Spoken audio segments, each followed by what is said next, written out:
What's up, guys? How are you today? And as I said, every Monday we gonna have a new video on my channel. And today we're gonna do amazing, beautiful pixie haircut. And this haircut, hopefully you like it. And it's one of my favorite actually. So let's start.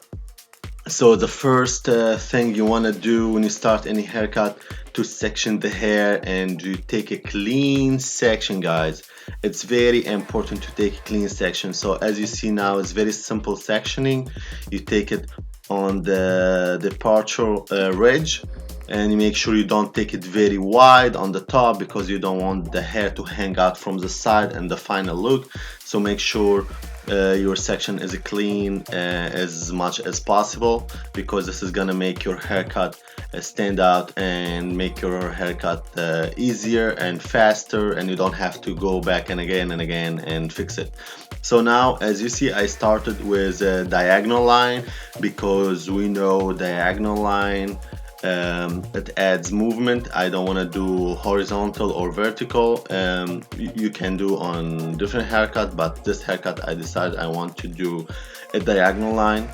And you can start from the right, from the left, it doesn't matter. I started from the right side, and then I will go all the way back to the center of the head.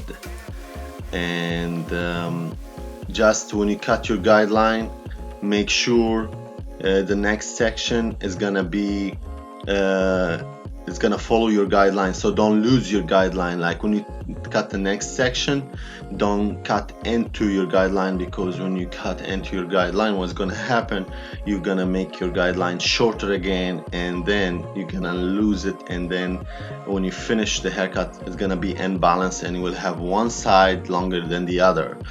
So make sure to cut on your guideline, not in it.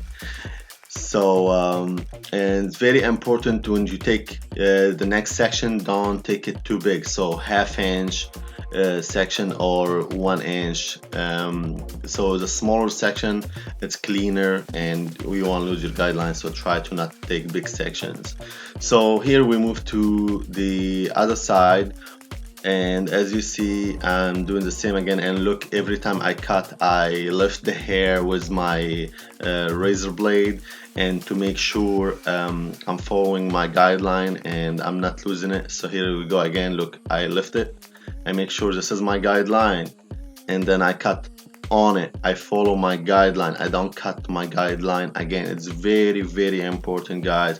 And this is the big mistakes new hairstylists usually do. When they take the next section, they cut into their guideline again, and the final result is gonna be one side longer than the other. So make sure consistency, and you focus on your guideline, and the section you take, don't take big sections.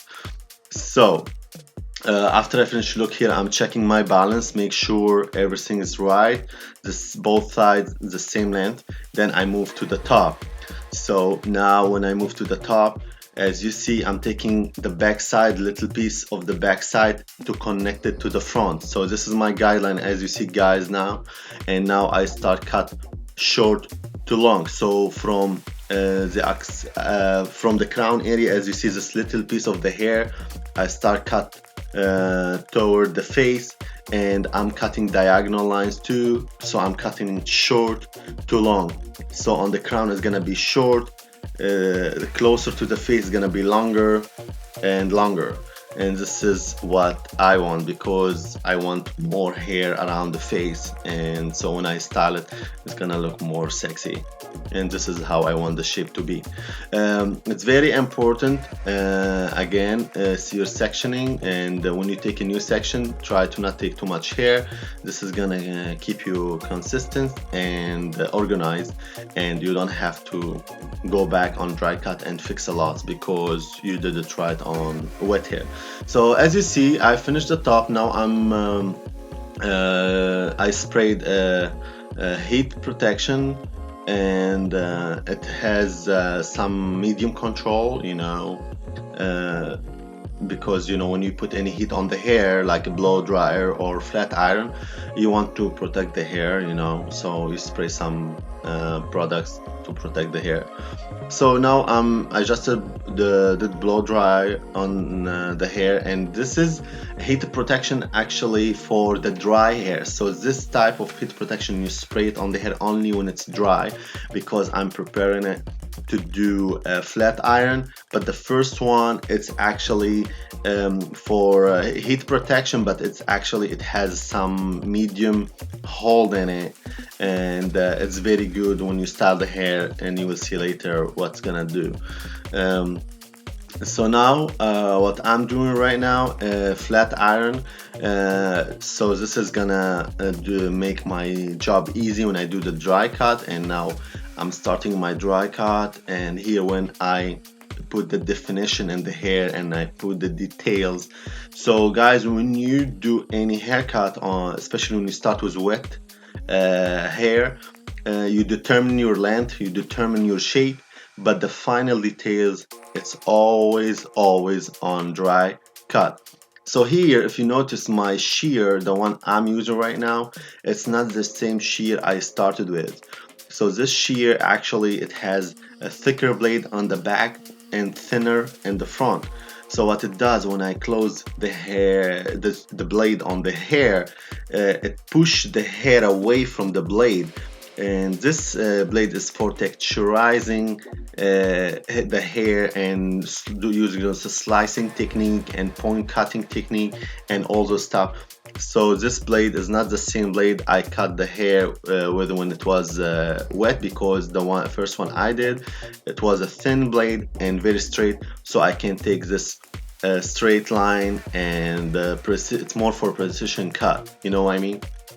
So it's not the same shear for the whole hair. Lots of styles, I think the same shear you can use it for everything. It's actually every technique, and when the hair dry or wet, it has a different blade, because if I cut the hair when it's dry with the first shear I did the hair when it was wet, I'm gonna ruin the blade. So now here I'm doing point cutting technique to balance the shape and make sure there is no bulkiness in the head, because there is some area maybe you see some bulkiness or you see lines and you want to blend it all together. So you do those point cutting technique. And very important guys, I want to mention that make sure the hair is 100% wet, there is no moisture in it, because if there is any moisture in it and you do point cutting technique, you're gonna ruin the haircut, and maybe you can create hole in the hair.